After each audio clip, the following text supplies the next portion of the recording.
warahmatullahi wabarakatuh. Alhamdulillah, kwanza tunamshukuru Mwenyezi Mungu na tunamtakia rehma na amani zimfikie kiongozi wa umma huu ambaye sio mwingine ila ni Bwana Mtume Muhammad sallallahu alayhi wasallam.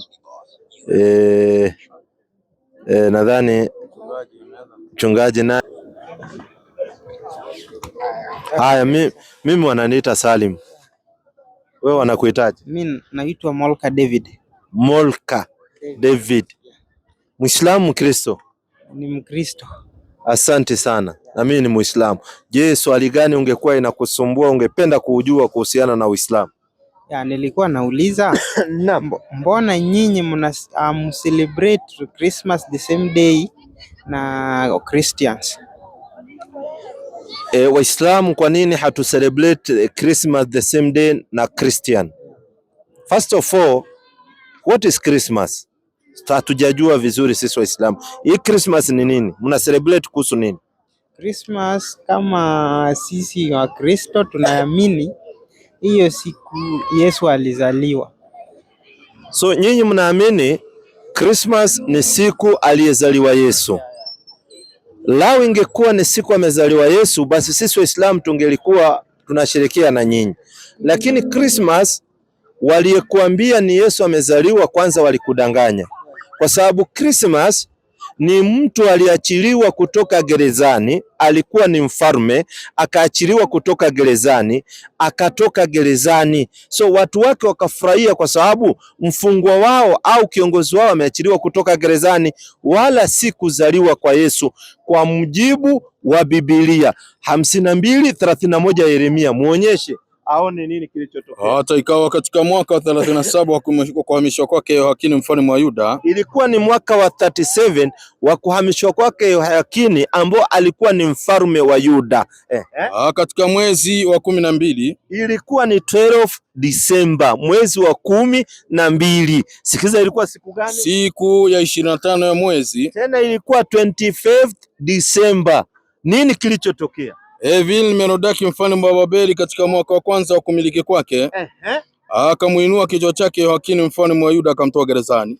Kumbe 25th December tukio ambalo lilitukia ni mfalme kuachiliwa kutoka gerezani. Ni kama sisi hapa wa Kenya tuna kitu tunaita masujade. Masujade inawahusu wa Kenya, haiwahusu Waganda wala wa Tanzania.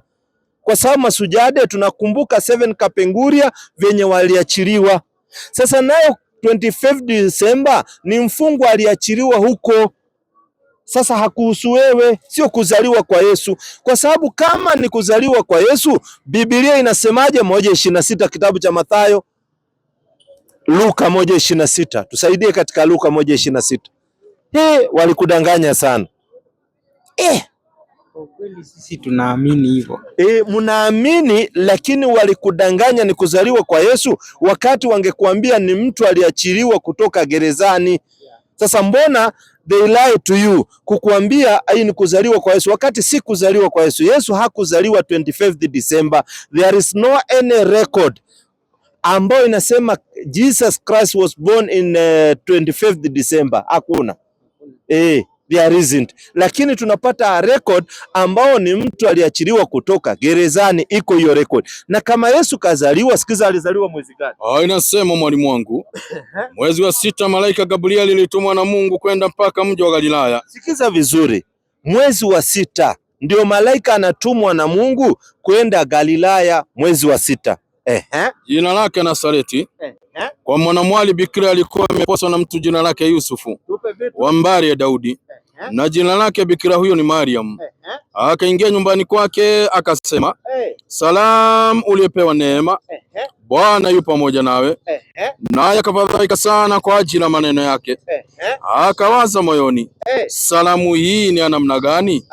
Malaika akamwambia, usiogope Mariamu, kwa maana umepata neema kwa Mungu. Tazama, utachukua mimba na kuzaa mtoto mwanamume, na jina lake utamuita Yesu. Mwezi wa 6 ndio malaika anaambia Mariamu atachukua mimba. Wewe ukiwa na mke wako akakwambia amepata mimba mwezi wa 6, utatarajia azae mwezi gani wakati mimba inakaa miezi 9 kwa tumbo? nitatarajia akae si miezi 9. Miezi 9. Sasa kama amepata mwezi wa 9 mimba, maana yake anafaa mwezi wa 3. Sasa na Mariamu amepata mimba mwezi wa 6, kama atazaa mwezi wa 5.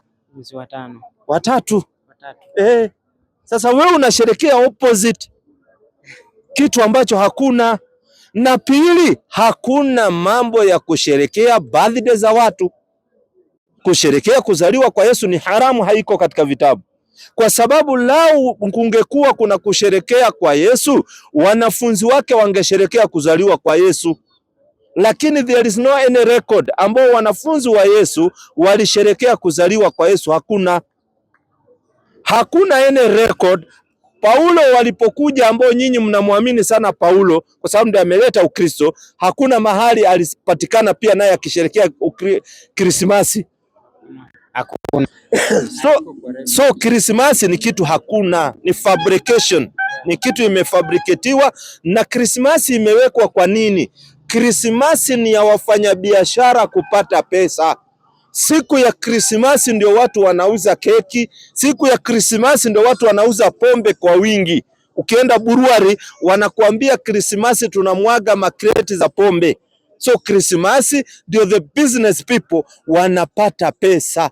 So hawawezi taka ijulikane ukweli yake, kwa sababu ikiondoka watakuwa wana make money namna gani. So Christmas ni matajiri wanapata pesa, wakiuza sijui vitu au sijui nini, lakini mingi ni kwa ajili ya pombe ndio zinauzwa Christmas. Swali lingine leo. Swali lingine kuhusu kutoa msaada. Kutoa msaada. Yaani kutoa sadaka ama msaada aina gani? Kutoa sadaka. Naonanga nyinyi mtu akiwa na shida mnaungana, alafu mnamchangia, ama mtu mmoja anaweza jitolea amjengee nyumba, kama mtu hana nyumba amjengee nyumba mtu mmoja. Lakini sisi wa Kristo, sisi kama pastor hana gari, itabidi tuchange pesa tumnunulie gari, lakini mimi maskini, mimi sina gari. Hiyo ndio tofauti yetu na nyinyi. Sasa hapo hata mimi bado najiuliza, mbona Waislamu wanakwanga hivi na sisi tunakwanga hivi? Sijauliza, lakini hiyo kitu bado inanisumbua kwa akili. Hiyo kitu inakusumbua kwa sababu uko katika the wrong place. Mahali huko kanisani ni wrong, kwa sababu hawajawahi kukufunza sadaka inafaa kupewa watu gani. Sadaka ni mapato ambayo mtu anatoa kwa sababu ya kusaidia yule aliyoko chini yake. Sadaka sio kwa ajili ya kumsaidia mchungaji. Mchungaji Mungu amemjalia, ana migari yake, ana nini yake, amefaulu. So sadaka inafaa kupewa watu hawa. 9:60 Qur'an. Angalia, nyinyi mnafanya mistake, mnaokota sadaka yote mnapatia mchungaji na mke wake, na ni tajiri tayari. Sasa ni sawasawa unachota maji kwa mtungi unaenda kumwaga kwa bahari. Wewe inaonekana akili yako imechanganyikiwa. Unafaa kuchota maji kwa bahari umwage kwa mtungi. Sasa nyinyi mnafanya opposite. That's the problem ambayo mko nayo. Sadaka inafaa kutolewa ndio, na haijalazimishwa kutoa sadaka, lakini inapewa watu gani? 9:60 Qur'an. Nitasoma kwa jina la Mwenyezi Mungu mwingi wa rehema na mwenye kurehemu. Saidie. Sadaka hupewa watu hawa. Sadaka hupewa watu hawa, mafakiri na maskini. Sadaka inapewa maskini na mafakiri. Mafakiri ni yule mtu hana mbele wala nyuma. Maskini ni yule anapata leo, kesho anakosa. Hao ndio wanafaa kupewa sadaka. So sadaka ni haramu kukuliwa na matajiri, kwa sababu tayari tajiri ndio anafaa anasaidia yule hana. Mpata vizuri? Pili, katika Uislamu watu wanashikana wanasaidia mtu mmoja kwa sababu yuko na shida, na Waislamu wote ni ndugu. So wakiona ndugu yao ana matatizo ni haki yao kumsaidia, kwa sababu Qur'ani inatuambiaje? 48:29 Qur'an. Sikiza Qur'ani inatuambiaje? Waislamu tunaishi kama mandugu. So ndugu yetu akiwa na tatizo lazima tunamsaidia. kwa sababu ni wajibu wa Muislamu kumsaidia Muislamu wenzake akiwa na matatizo. Sikiza inasemaje kwa jina la Mwenyezi Mungu mwingi wa rehema na mwenye kurehemu. Tupe vitu. Muhammad sallallahu alaihi wasallam ni mtume wa Mwenyezi Mungu. Asante. Na walio pamoja naye ni wenye udhabiti mbele ya makafiri. Asante. Na wenye kuhurumiana wao kwa wao. Asante. Utawaona wakiinama kwa kurukuu na kusujudu pamoja. Yaani Waislamu ni wenye kuhurumiana wao kwa wao. So ukiona ndugu yako ana matatizo unamhurumia, sio kumcheka. Hiyo ndio Uislamu inatufundisha, sio kumcheka ndugu yako wakati ako na matatizo, unamhurumia, unamsaidia. So Uislamu umeundwa katika misingi ya kuwasaidiana mtu akiwa na matatizo, sio kumcheka wala kumsema. Leo ati umefungiwa nyumba, mimi naenda nikicheka amefungiwa nyumba, hiyo ni makosa, napata dhambi. Inafaa nimejua umefungiwa nyumba na mimi sina uwezo mkubwa naendea Muislamu mwingine mwenye uwezo, namwambia ndugu yetu kafungiwa nyumba, anapitia mazito, leta shilingi 10,000 tumlipie nyumba afunguliwe aweze kulea watoto wake. So unahurumia Muislamu mwenzako, ndio Uislamu ulioundwa namna hivyo, kwa sababu zote ni mandugu. Ukiona Muislamu Jaluo, Mkikuyu, Mkisii, wote tukiwa pamoja ni mandugu, hakuna ukabila. Kwa sababu Waislamu wote ni mandugu. That's why unaona tunashikana mikono, ni kwa sababu ni amri ya Mwenyezi Mungu, sio kwa akili zetu. Lakini nyinyi kwa sababu tayari mko on the wrong place, ndio unaona nyinyi mnapatia tu mchungaji, na akipita hapo hata ukimwomba lift ni ngumu sana akupatie hiyo lift na gari yake. Hawezi kukupea lift. Kwa sababu anaona wewe ujielewi kabisa. Na wewe ukitaka gari, yeye mchungaji anakuambia piga magoti tukuombe. Baba Kurinai, huyu ndugu amekuja na matatizo, anataka gari. Baba mpe gari, baba mpe nyumba. Lakini yeye akitaka gari anasema waumini tuchangeni tununulie mchungaji gari. Kwani yeye hawezi omba hiyo maombi, haiamini? Mbona yeye akitaka gari hasemi wacha nipige magoti muniombee washirika? Hapana, yeye akitaka gari anasema nataka tugawe bahasha, kila mtu aweke kitu kwa bahasha ndio tuweze kununulia mchungaji gari. Maana yake anajua gari inanunuliwa na pesa, sio maombi tu, inataka pesa. So wakati unatia dua lazima pesa ipatikane ndio iweze kupatikana gari. Nyumba anakuambia ati utapata nyumba mwaka huu. Wewe utapata nyumba imeachwa na nani? Yaani mtu ajenge nyumba alafu aache wewe ukuje uchukue uende naye? Lazima ufanye kazi, ununue mabati, ununue mawe, ujenge nyumba. So Uislamu ni dini ambayo iko wazi na inapatia watu akili. Na Uislamu, huwezi kuona Muislamu anakuambia ati usisome kitabu cha watu hawa. Hapana. Uislamu unaweka mtu akiwa free mind. Unaambiwa chukua hichi kitabu, soma hichi ndio wajue hawa watu uweze kuwalingania.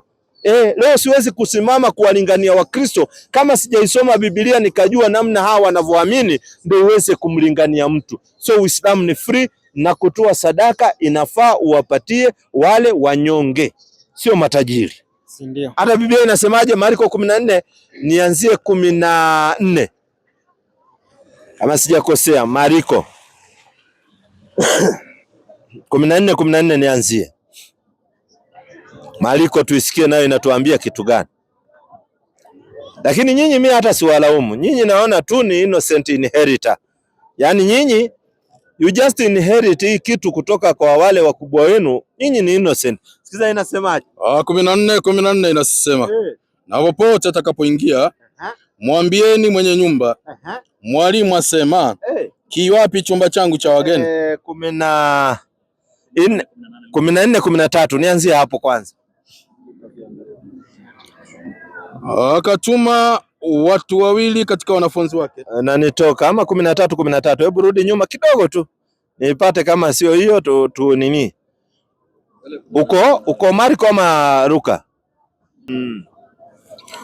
Na 14. Lakini mulionapo chukizo la uharibifu. Hebu niangalilie Luka. Malize. Hiyo ya 18 Luka 14 kwanza. Na inasema mwalimu wangu, nalo takuwa heri. Nianzie 14. Hebu sikiza sasa. Luka nayo inasemaje?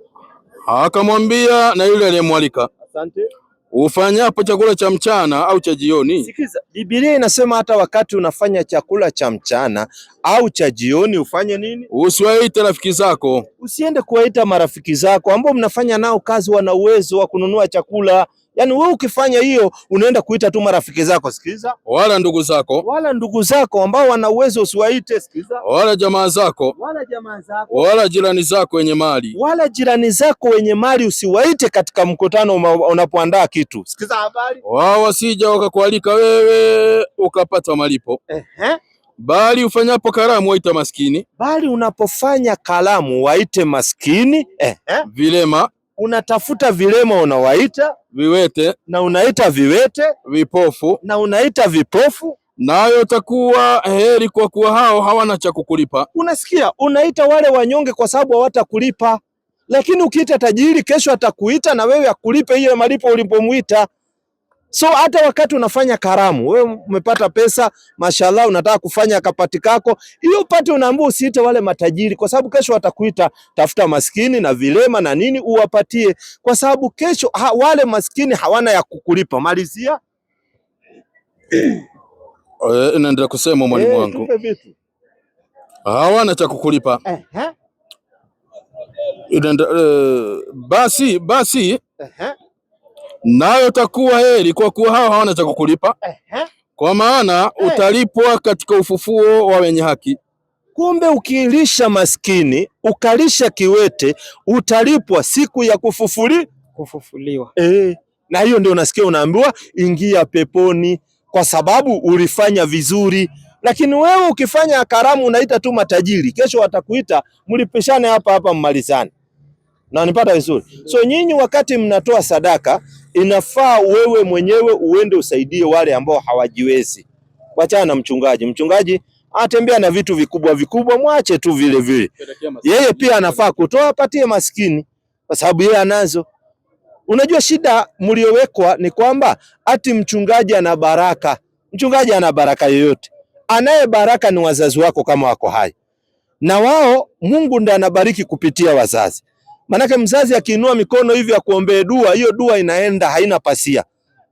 Na ukimkasirisha mzazi akikuombea dua ndio hivyo, inakuwa tatizo. Sasa nini kinachokuzuia kuwa Muislamu? Hakuna kitu inanizuia. Uko tayari kuwa Muislamu? Muislamu ni free. Ni kuamini Mungu ni mmoja na unaamini Muhammad ni mtume wa Mwenyezi Mungu, unaamini Yesu mtume wa Mungu, Musa mtume wa Mungu, unaamini manabii wote bila kubagua manabii, kwa sababu wewe na mimi hatukuandika barua manabii watume tunaotaka kuwaamini. Hapana, Mungu alituma manabii, ni kazi yetu kuwaamini aliyowatuma. Uko tayari kuwa Muislamu for free? Niko tayari, lakini nauliza kuna sheria ya kufanya kujua ndio at least ukue ukue Mwislamu halisi. Sheria iko. Sheria ya kwanza ambayo ndio uwe Muislamu ni shahada. Yani lazima utamke shahada, ashhadu an la ilaha illa Allah wa ashhadu anna Muhammadan rasulullah. Ukubali Mungu ni mmoja na ukubali Muhammad ni mtume wa Mwenyezi Mungu. Sheria ya kwanza ndio uwe Muislamu. Ya pili ni kuswali, na sala inakuja wakati umeanza kusoma Uislamu ndio ujue faida ya sala na venye inafaa kuswaliwa hiyo swala mara 5 kwa siku, kuanzia asubuhi mpaka jioni saa 2 ya usiku. Unafanya kazi yako, lazima usome ndio ujue namna ya kusali, kwa sababu sio vizuri uwe illiterate na unafuata Uislamu. Hapana, Uislamu unataka mtu anayejua kusoma na kuelewa. Unasomeshwa tena for free, very simple, haina uzito Uislamu. Kwanza ukiusoma Uislamu very nice, haina uzito wote. Alafu tunakuanga na fasting. Nyinyi mna fasting? Fasting na kuanga, lakini sasa nyinyi mnafungaje kwanza nyewe wa Kristo? Sisi Waislamu tunafunga katika mwezi wa Ramadhani, hatuli chakula wala hatunywi maji kuanzia asubuhi mpaka jioni. Ikifika jioni tunafuturu, tunaendelea kula. Ikifika tu alfajiri fajiri, kabla tujaswali fajiri unafunga mpaka jioni. Sasa nyinyi huwa mnafunga na system gani? kwa sababu usiniambie ni ile nilikuwa kwa Katoliki walikuwa wanasema kila Alhamisi haukuli nyama, na kumbe labda budget ndio sio nzuri ya kununua nyama. Nyama unajua pia bei ghali, lakini maharagwe tulikuwa tunakula na kila kitu. Inakuanga hivyo. Oh, so Alhamisi hamkuli nyama? Tukuli nyama. Sasa nyama sio kufunga, hiyo ni kubadilisha diet. Kwa sababu hata kula nyama kila siku itakuletea maradhi. So ile ni kubadilisha diet. Kufunga kuna utaratibu wake ambao Mwenyezi Mungu ameweka, na lazima utie nia, kesho nafunga. Unaona, kuna nia ambao unatia, kesho nafunga kwa ajili ya Mwenyezi Mungu. Unanipata vizuri? So na ni wepesi, tumemaliza mwezi wa Ramadhani, sasa hivi tunaelekea miezi mingine. Wa Ramadhani tumemaliza. Tulikuwa tunafunga, lakini kuna funga ambazo ziko kila wiki. Tunafunga Monday na Alhamisi. Hiyo inaitwa sunna. Kama una uwezo nzuri zaidi. Kila siku hizo sunna mbili ukizipata inakuwa ni mzuri sana, mwili inakuwa na afya. Kwa sababu kufunga pia ni tiba katika mwili wako. Swali lingine, ama uko tayari kuwa Muislamu? Kwa Muislamu ni, lakini itoke kwa moyo wako. Niko tayari. Unajua kuna lazima uzingatie hii sheria. Sheria ni hiyo tu nimekuambia, ukisilimu ni kusoma tu. Uko tayari? Niko tayari. Nyanyua kidole hivi, inaitwa kidole ya shahada. Sema bismi lahi rahman rahim ashhadu an la ilaha illa Allah wa ashhadu anna Muhammadan rasulullahi. Sema nakiri kwa moyo bila kulazimishwa na mtu kuwa Muislamu. Sema nakiri kwa moyo na kutamka kwa ulimi ya kwamba hapana mola apasaye kuabudiwa kwa haki isipokuwa Allah. Sema nakiri kwa moyo na kutamka kwa ulimi ya kwamba hakika ya Muhammad ni mtume wa Mwenyezi Mungu. Nakiri na kuamini. Kwa hayo maneno machache usakuwa Muislamu. Sasa kilichobaki ni majina ya kujuana. Kwa mfano mwanzo ulioniambia unaitwa nani? Molka David. Hii Molka David ukiulizwa maana yake unajua? David, not David. Molka. What's the meaning of Molka? David ni Daud. Walibadilisha tu wale wazungu kwa sababu wanataka isound kama Daud alikuwa mzungu, ndo wakaita David au David. Yani lakini ule hakuwa anaitwa David, alikuwa anaitwa Daud.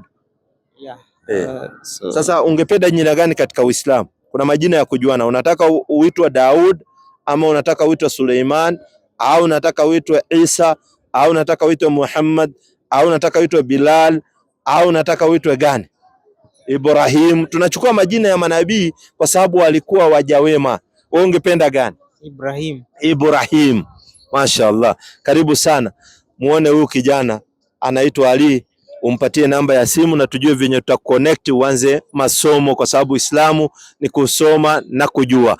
Dadangu nikusalimie. Bwana nakuhitaji. Joshua. Tena sikiza jina nzuri mashaallah. Joshua. Muislamu au Mkristo? Mkristo harisi? Yes. Na unaitwa Joshua? Yeah. Asante sana. Swali gani ungelikuwa nayo umeliandaa ukasema hawa Waislamu nikipatana nao watanijibu hili swali? Gani hilo ulikuwa nalo? Hebu liinjike tulisikie. Joshua.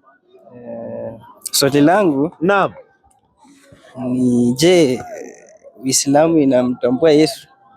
Anauliza swali very critical. Je, Waislamu au Uislamu unamtambua Yesu? Qur'ani 2:136. Yesu tunamtambua mpaka nyanyake na babu yake tunamjua na tunawatambua. Na wacha kuwatambua tu, tunafuata namna walivyokuwa wakifanya. Walikuwa Waislamu na sisi ni Waislamu. Tena Yesu huyu ni ndugu yetu, is our brother in Islam. kwa sababu Waislamu wote ndugu. Sikiza habari zake kwanza, tunaambiwaje na Qur'an. Nitasoma kwa jina la Mwenyezi Mungu mwingi wa rehema na mwenye kurehemu. Tupe vitu. Semeni nyinyi Waislamu. Kwanza ni sisi Waislamu tunaambiwa tuseme, na ndio ukauliza, na mimi ni Muislamu ndio nakueleza. Waambie Mayahudi na Manaswara. Asante. Waambieni tumemwamini Mwenyezi Mungu. Asante. Na yale tulioteremshiwa. Tupe vitu. Na yale yaliyoteremshwa kwa Ibrahimu na Ismail na Ishaka na Yakubu na kizazi chake Yakubu na waliopewa Musa na Isa, ambaye ndio Yesu huyo Isa, waliopewa Isa. Sikiza habari. Na pia yale waliopewa manabii wengine kutoka kwa Mola wao. Hatutofautishi baina yoyote katika hao. Wote tunawaamini na sisi tumenyenyekea kwake. Sisi tunaamini Yesu, tunaamini mambo yake, katumwa kwa ajili ya wana wa Israeli. Manabii wote hatubagui, tunawaamini. Yesu akiwemo miongoni mwao, tunamwamini katika Uislamu. Na huyu Isa ibn Maryam ametajwa mara 25 ndani ya Qur'an. Tena cha ajabu, Mwenyezi Mungu kafanya muujiza, kalete chapter mzima ambayo inaitwa Suratul Maryam, yaani chapter ya mamake Yesu mtoto wa Maryam, Isa ibn Maryam akaleta. Maana yake tunamtambua na tunamjua vizuri zaidi, ila Wakristo wanaambiwa ati Waislamu wanampinga Yesu, wakati wao ndio wanayempinga Yesu. Sisi tunamwamini, ndio unaona tunazaa watoto. Ukizaa mtoto unamuita Isa, lakini dhubutu, hakuna Mkristo atazaa mtoto amuite Yesu. Dhubutu, tembea duniani, kwa sababu hampendi. Wewe ukizaa mtoto unamuita babako kwa sababu ulikuwa unapenda babako.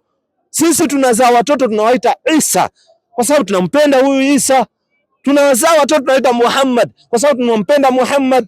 Lakini nyinyi mkizaa watoto hamuwezi hata siku moja kuita huyo mtoto Yesu, kwa sababu hamna upendo na yeye, isipokuwa kwa mdomo, lakini kwa vitendo hamna. So karibu, leta swali hili. Okay, so mnamjua kama nani? Tunamjua huyu Yesu kama nani? Qur'ani 3:49. Tupe vitu baba asikie vizuri.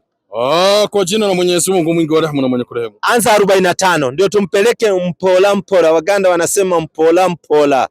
Sikiza tupe vitu. Kumbukeni waliposema malaika. Kumbukeni waliposema malaika. Ewe Mariamu, Mwenyezi Mungu anakupa habari nzuri njema za kumzaa mtoto bila ya mume, bali kwa kutamka neno tu litokalo kwake la kukwambia zao ukazaa pasina kuingiliwa. Jina lake ni Masihi Isa mwana wa Mariam, mwenye heshima katika dunia na akhera, na miongoni mwa waliopelekwa mbele na Mwenyezi Mungu. Naye atazungumza na watu maneno ya dini katika utoto wake na katika utu uzima wake, na atakuwa katika watu wema kabisa. Mariamu akasema, Mola wangu, nitapataje mtoto na hali mtu yote hakunigusa? Akasema Mola wake, ndivyo vivyo hivyo Mwenyezi Mungu humba anavyopenda. Anapohukumu jambo huliambia kuwa basi likawa. Na Mwenyezi Mungu atamfunza kuandika na kujua elimu ya kujua Taurati na Injili, na atamfanya mtume kwa wana wa Israeli. Yesu tunamkubali, amezaliwa kwa njia ya miujiza, amezaliwa na mwanamke anaitwa Maryam binti Imran. So babu yake Yesu anaitwa mzee Imran, babu yake Yesu. Yesu alikuwa na babu, maanake babu yake Yesu ni wazazi wa Mariamu. Yesu alikuwa na babu na nyanya, waliomzaa Mariamu ndio babu ya Yesu na nyanya ya Yesu. Tunaambiwa atamfanya ni mtume kwa wana wa Israeli. Tunajua Yesu ni mtume na ni nabii kwa wana wa Israeli. So tunamkubali, ni nabii wa Mwenyezi Mungu na ni mtume, katumwa na ujumbe kuwapelekea wana wa Israeli, lakini hakutumwa kuja kwa Wakisii na Wajaluo na Waafrika wala wa Asia. Alitumwa tu kwa wana wa Israeli. Tunamkubali. Okay. Nimeelewa sasa. Umeelewa? Na wewe unamkubali Yesu kama nani? Si mimi umeniuliza wewe mwenyewe pia unamkubali huyu Yesu kama nani? Maanake mimi nikiulizwa nasema nyinyi mnampinga, kwa sababu yeye kasema katumwa kwa wana wa Israeli. Mtume wenyu anaitwa Muhammad sallallahu alaihi wasallam, ndio ametumwa kwa ajili ya walimwengu wote, ila nyinyi mnamwacha huyu aliyetumwa kwenu, mnaenda kumdandia Isa ibn Maryam, wakati huyu Isa ibn Maryam amewakataa kwa sababu ana mission zake za kutumwa kwa wana wa Israeli. Nyinyi mnamtambua kama nani? Sisi tunatambua Yesu kama mwana wa Mungu. So nyinyi mnamtambua huyu Yesu ni mwana wa Mungu. Kwani Mariamu alianza kuwa Mungu? Mariamu alianza kuwa Mungu miaka gani? Kwa sababu sisi tunamjua Yesu ni mtoto wa Mariamu, aliyepata mimba ni Mariamu, aliyebeba mimba Mariamu, aliyezaa ni Mariamu. So tunasema Yesu mtoto wa Mariamu. Hivi Mariamu ameanza kuwa Mungu mwaka gani? Au Mungu siku hizi anapata mimba?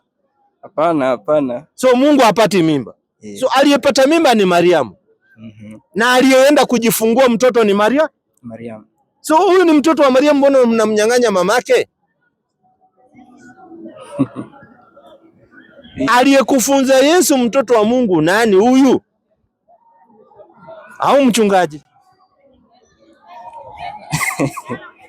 Tusaidie ndugu yangu, ulipatapataje hizi information kuwa Yesu mtoto wa Mungu?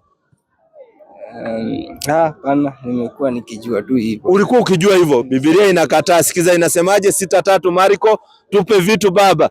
Kumbe yeye alikuwa tu anajua, hakusoma ajue Biblia inasemaje. 6:3 Marko, sikiza inasemaje? Huyu si yule seremala mwana wa Mariamu? Ala, kumbe hata Biblia ilikuwa inajua huyu ni mwana wa Mariamu, kwa sababu anajua Mariamu ndiye alizaa na akanyonyesha. Sio ni mtoto wa Mariamu, lakini ni kiumbe cha Mungu, kwa sababu Mungu hazai. Ukiona Mungu anayezaa, huyo ni Mungu, kesho yake atakuwa babu, atazeeka. Lakini Mungu hazeeki, Mungu anaumba. Sisi wote ni viumbe wa Mungu, si watoto wa Mungu. Yesu kiumbe cha Mungu, malaika viumbe wa Mungu, kila kitu ni kiumbe cha Mungu. Yaani ukiona Mungu ameanza kuwa na watoto, ujue huyo Mungu atazeeka huyu. Na atakufa baadaye. Ndio mimi napata watoto, kwa sababu unajua ukizeeka utashindwa kufanya kazi, au ukikufa watoto wako wanarithi ile mali yako. Lakini Mungu hafi. Mungu hahitaji msaada. Binadamu anazaa ndio angalau mtoto atamsaidia kumletea maji akiwa labda mgonjwa. Mungu amejitosheresha, hana haja na mtoto. So kusema Mungu ana mtoto ni kumtukana Mungu, kwa sababu unamfanya Mariamu kuwa ni mke wa Mungu, na ni makosa. Uko tayari kuwa Muislamu? Nafasi iko for free cha matoleo. Na wala ukiingia kwa msikiti hakuna kuambiwa wageni ni wangapi, simameni toeni ushuhuda. Hakuna. Havana. Ni wageni wanajulikana, wanaendelea kusoma Uislamu. Very simple. Na hakuna kubatizwa. Sasa kuna baridi, nikikuweka kwa hii maji utakuja kupata limuni ya bure, na limuni inaingia huku kwa mbavu. Lazima upigwe sindano 5 tena nzito ndio iweze kutoa ile baridi. Kwa haja gani ya kuingia katika dhiki? Uislamu ni maneno tu, kama kakangu mwenye umemwona hapa ametamka maneno, anakuwa safi, anaingia katika Uislamu, anaanza kuenda kumwabudu Mola wake. Uko tayari? Sio saa, nitafikiria. Utafikiria. Nafasi iko, usiwe na wasiwasi, wewe fikiria. Wakati utafikiria umekubali kuwa Muislamu, nafasi iko, unakuja. Sawa? Any other question umebakisha? Hakuna. Sisi hatuwezi kukulazimisha, sisi tunakueleza ile jambo iko. Qur'ani 2:256. Tupe vitu. Qur'ani 2:256. Tupe vitu asikie. Yaani vitu viko wazi. Nitasoma kwa jina la Mwenyezi Mungu mwingi wa rehema na mwenye kurehemu. Hakuna kulazimishwa mtu kuingia katika dini. Sikiza, hakuna kulazimishwa. Yaani ukiona tunasimama hapa, hakuna kumlazimisha mtu kuingia katika Uislamu. Tupe vitu. Uongofu umekwisha pambanuka na upotofu. Basi anamkataa shetani na akamwamini Mwenyezi Mungu. Bila shaka yeye ameshika kishiko chenye nguvu kisichokuwa na kuvunjika. Unasikia? So ni wewe choice yako. Yaani Mungu ametuweka hapa duniani kufanywa mtihani hapa duniani. Mungu angetaka angetuweka zote tuwe Waislamu. Lakini Mungu ametuweka hapa duniani, ni nani miongoni mwa wanadamu watakubali kufuata sheria yake bila kukulazimisha Mungu? Leo ndio unaambiwa kuzini ni kubaya. Lakini wewe ukitaka kuzini utaenda tu utazini. Lakini Mungu amekukataza, amekuambia ni mbaya. So ni nani atakayekubali kufuata hizo sheria za Mungu? Mungu anawaangalia. Ndio akakuwekea siku ya hukumu. Siku ambayo hakuna lawyer. Siku ambayo hakuna jaji wa kuhonga, isipokuwa Mwenyezi Mungu ndio jaji siku hiyo. Na anahukumu kwa haki. Hakuna ati kumpelekea 500. Tena utatoa wapi 500? Wanadamu wanafufuliwa wakiwa uchi, tena katika uwanja mmoja, wanaume na wanawake watakuwa uchi katika uwanja mmoja. Mtume amewahi ulizwa, itakuwaje wanawake na wanaume wako uchi katika uwanja mmoja wamefufuliwa siku ya Kiyama? Akasema ile dhiki itakuwa hiyo siku, hautakuwa na nafasi ya kujua kama mwenzako wako uchi. Maana yake wewe unalilia nafsi yako, ile uzito ambao itakuwa katika hiyo siku, una nafasi ya kuangalia kama mwenzako wako uchi, kwa sababu wa kuona moto ndio huu unauona na macho yako. Mlikuwa mkiambiwa duniani kuna moto wa jahannam, watu wanaona hizo ni hadithi za Abu Nuwasi. Siku hiyo unaona moto ndio hii, alafu unaona janna ndio ile. Sasa ile dhiki uko nayo na bado hujahukumiwa, uko katika kuwanja wa hukumu. Mambo mazito. Mwenyezi Mungu atufanyie wepesi. Na wewe kama unataka kufanyiwa wepesi, mpaka uwe Muislamu. Bila kuwa Muislamu hakuna kufanyiwa wepesi. Sio karibu sana katika Uislamu. Dada amenilenga tu, sijui amenilenga kwa nini. Dada amenilenga leo kabisa. Usigojee maswali ati mwisho. Mimi wananiita Salim. Joji mwenyewe. Joji? Joji Muislamu au bado unang'ang'ania kule katika ulokole? Mimi ni Mkristo. Wewe ni Mkristo. Dhehebu gani hivi? SDA, Seventh Day Adventist Church, ambayo imeanzishwa na mwanamke mmoja akiitwa Ellen G. White katika sehemu ya Michigan, America. Akadanganya watu 18, sijui ilikuwa ni 1844 dunia itaisha, haikuisha. Watu wakasema huyu ni muongo huyu, na wewe bado unafuata huko. Na kitabu kiko kimeandikwa, alisema dunia itaisha, lakini haikuisha. Haya, tuache hayo. Swali yangu ni, leta swali yako ya leo. Unajua tunajuanga historia hizi makanisa kwa sababu huwezi walingania watu bila kujua background yao. Tunapekua ndio tuyajue, ndio tukikulingania tunajua background yako kabisa. Bwana Waislamu mnakuanga na maombi moja tu, maombi moja. Mbona Waislamu tunakuwa na maombi moja? Waislamu hatuna maombi moja. Aliyekwambia tuna maombi moja akakudanganya, kwa sababu katika maombi ni kufanya dua. Maombi ni dua. Unanipata vizuri? So dua, unaweza fanya dua kwa sababu kuna kiangazi, unataka Mwenyezi Mungu awape mvua. Kuna wakati kuna mvua, unataka Mwenyezi Mungu awape mvua ya kheri isije ikawaangamiza. Unaomba dua Mwenyezi Mungu akupe mtoto wa kijana au mtoto wa kike na akupe mtoto mzuri. So kuna mazingira inategemea. Lakini katika sala ndio tunaswali na sura moja ambao lazima katika sala uitangulize, ndio uweke katika sura zingine, inaitwa suratul Fatiha. Labda ndio unaulizia katika sala, sio katika dua. Nisome. Unataka gani? Yaani hiyo maombi. Hii si maombi, hii ni dua, hii ni sala. Una sali moja tu, una sali moja ile lazima tu nini hiyo? Hiyo lazima sura hii ni sura ya ufunguzi. Na cha ajabu, hii suratul Fatiha, hata wakati tunawaswalia maiti lazima uanze na hii Fatiha. Ina uzito wake. Tena ina nini 7, aya 7. Na hii 7 kuna bingu 7 na ardhi 7. 7 ni namba ambayo ina uzito wake. Tupatie suratul Fatiha, piga fanusi yake isikie vizuri. Yeye anashangaa mbona tunaitumia. Ina siri kubwa kaka. Ndio unaona mafanikiwa, Waislamu wanafanikiwa. Usicheze mchezo, maana tunajua siri yake. Suratul Fatiha, sikiza inasemaje? Tupe vipi? Kwa jina la Mwenyezi Mungu mwingi wa rehema na mwenye kurehemu. Kwanza unaanza na jina la Mwenyezi Mungu mwingi wa rehema mwenye kurehemu. Sikiza habari. Tena hii suratul Fatiha, hata ukiwa mgonjwa ukachukua maji ukayasomea suratul Fatiha mara 7 na ukaweka aya zingine ukanywa yale maji, unapona. Kwa sababu maji pia yanasikia kama una habari. Maji yana information. Ndio Mtume akatukataza wakati chakula kimewekelewa katika meza, msianze mazungumzo, malizeni kwanza kula chakula. Hiyo elimu najua huna. Huyo elimu hamna nyie.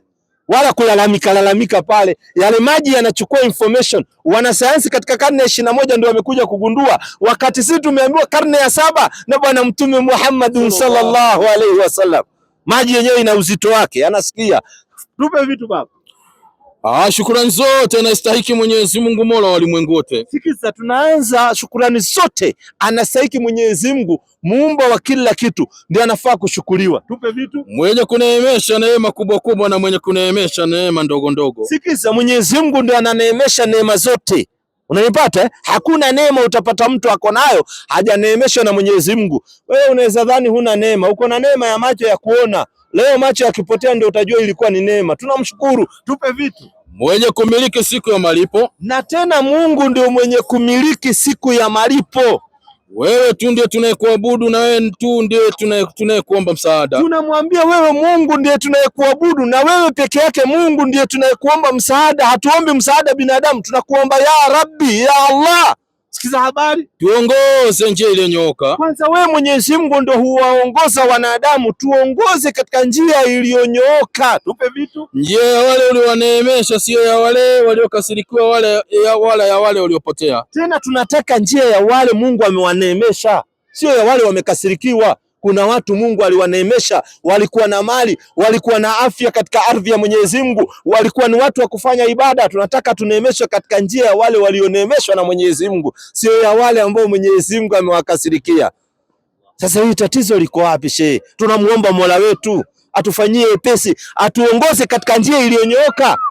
Ihdina siratal mustaqim, tuongoze katika njia iliyonyooka, tusiende katika njia ya mipenyo penyo. Ama wewe hutaki kuongozwa na Mungu? Tofauti ya Uislamu na Mkristo ni gani? Tofauti ya Muislamu na Mkristo ni kama bingu na ardhi. Tofauti kubwa sana. Uislamu ni dini aliyoleta Mwenyezi Mungu, Ukristo ni watu walikaa chini wakaiunda, wakatengeneza. Na wewe unajua kama ya kwako ya SDA imetengenezwa na wewe mwanamke, na unajua sio siri. Na nyinyi mnaongozwa na conference katika SDA, kamati ya wataalamu. Kamati ya wataalamu ndio inaongoza SDA. Wakisema kesho mnabadilisha hii sheria, mnabadilisha, kwa sababu wao ndio wanaongoza SDA na uwezi kuwa challenge. Na mko na president nyinyi wa Sabato, Ted Wilson, sijui leo akiamuka aseme hii Saturday nyingine mlale, mnalala tu.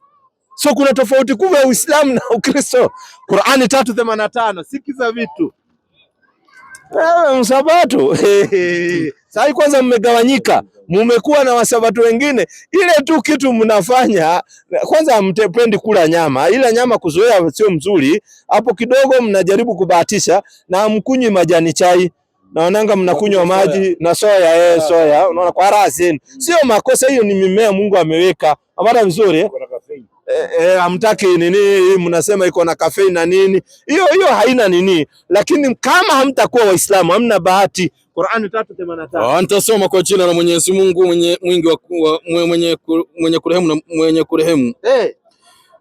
Na anayetaka dini isiyokuwa ya Kiislamu, na yeyote anayetaka dini isiyokuwa ya Kiislamu, basi haitakubaliwa kwake. Hiyo dini Mungu hata ikubali kakangu. Naye akhira atakuwa katika wenye hasara kubwa kabisa. Na wewe siku ya mwisho utakuwa katika wenye hasara. Wewe ndugu yetu katika ubinadamu, hatutaki uende katika hasara. Kwa Biblia yenyewe hawajataja Ukristo, utapataje hii? Anauliza tu, kwa Biblia hawajataja Ukristo, wewe utapataje hii kwa Biblia? Yaani kwa Biblia yenyewe hawakukuwekea Ukristo, alafu unatarajia wakuwekee Uislamu. Pole, lakini mimi najua pia wewe ni miongoni mwa innocent inheritor. So wewe hauna shida, wewe ni miongoni mwa innocent inheritor. Bana, mimi najua Mungu, sikuwa innocent. Ngoja kwanza, sijasema innocent, nimesema innocent inheritor. Maana yake ima wazazi wako ndio walikuwa naenda SDA na wewe ukawafuata tu huko. Hiyo nayo ni ukweli. Alafu sasa wewe ni miongoni mwa waathiriwa, sio kutaka kwako. Leo ungekaa chini usome USDA, haungefuata Christianity. Kwa hivyo ni kitu haiko katika vitabu. Christianity as a religion haiko ndani ya Biblia, haiko. Enda utafute uniletee kesho, kama utapata Christianity is a religion, niletee kesho ukipata kwa Biblia yako, au mchungaji umpigie simu. Lakini ukipigia mchungaji upime maneno yako, kwa sababu anaweza kuambia wewe, naona umepagawa na pepo za maswali. Kemea hiyo kitu, pepo mbaya. Baba kulinaya wantakelia with akuta saika na saika ni hapa tu, wanajua tu ni hapa mbele ya Njiro ndio saika. So wewe muulize kwa upole tu, muulize mchungaji, hii Ukristo imeandikwa wapi katika Biblia kama dini? Muulize tu hivyo. Pigie simu leo, muulize, kesho uniletee inshallah. Si ni kweli? Si Muhammad yale. Wachana Muhammad, si ni Ukristo wewe umesema? Sasa ukipata kwa Biblia wewe niletee. Muhammad asa tuambie Uislamu. Yesu alikuwa anahubiri nini? Yesu alikuwa anahubiri 4:17 nimalize baba. Yesu alikuwa anahubiri hiyo. Muda naambiwa ndio hivyo. 4:17 Mathayo anauliza Yesu alikuwa anahubiri nini? Lazima nimuonyeshe Yesu akuhubiri Ukristo. Wewe dhubutu. 4:17 Yesu alihubiri. Ahubiri Ukristo. Dhubutu. Yesu alihubiri nini? Sikiza alihubiri nini? Na kesho niletee. Uulize mchungaji. 4:17 mwalimu wangu nasema kwenye kuandika.